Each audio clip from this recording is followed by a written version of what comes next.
Welcome to the Recommended Daily Value Podcast, your daily dose into the health and wellness world. Welcome back to the Recommended Daily Value Podcast, brought to you by Umzu. I'm your host, Tyler Woodward, and today we're revisiting real superfoods. Superfood of the day being good old OJ. Contrary to what you've likely heard, I believe that orange juice is indeed a superfood.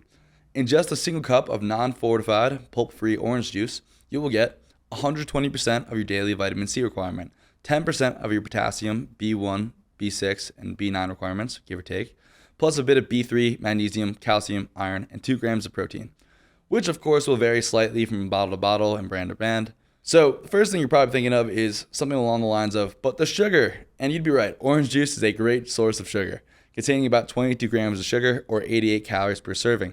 While many people would tell you adamantly we should avoid OJ as a result of this, I completely disagree. As we've discussed many times before, sugar is the preferred fuel source for basically our entire body besides our muscles at rest. The most metabolically active organs, aka the ones that burn the most calories, all prefer sugar, including the brain, liver, kidney, etc. Everything besides the heart, which is pretty much a muscle. And for the record, while muscle may account for most of our weight, it proportionally burns very, very little energy at rest. In contrast, the brain makes up about 2% of our body weight, but can account for up to 20% of our daily energy consumption. If you want the important stuff to be running efficiently, consuming some sugar isn't a bad idea, especially when it's from something like orange juice. Plus, orange juice is predominantly made up of sucrose, which is table sugar, which is 50% glucose and 50% fructose. The fructose directly replenishes liver glycogen, the liver's energy stores, and does not stimulate the release of insulin, so it's less likely to be stored as fat. Not to mention, the consumption of sugar potently lowers the concentration of stress hormones like cortisol and adrenaline. But what's really cool about orange juice is its high concentration of two flavonoids known as hesperidin and naringenin, which is where a lot of the health benefits from consuming citrus fruits are derived. Flavonoids are a type of polyphenol, which is a type of phytonutrient or plant chemical, and a lot of these compounds are appearing to have very beneficial effects in the clinical research. And these phytochemicals are believed to have very strong effects. In fact, naringenin is thought to be one of the few phytoprogestins, meaning it stimulates progesterone synthesis in the body, one of our main hormones. But here's a laundry list of some of the benefits that have been associated with these potent flavonoids. Lowering blood pressure, protecting it against liver and heart damage, improving body composition, improving lipid status, i.e. lowering the bad cholesterol and triglycerides, improving glucose tolerance and metabolism, lowering inflammation, lowering estrogen levels. The list goes on.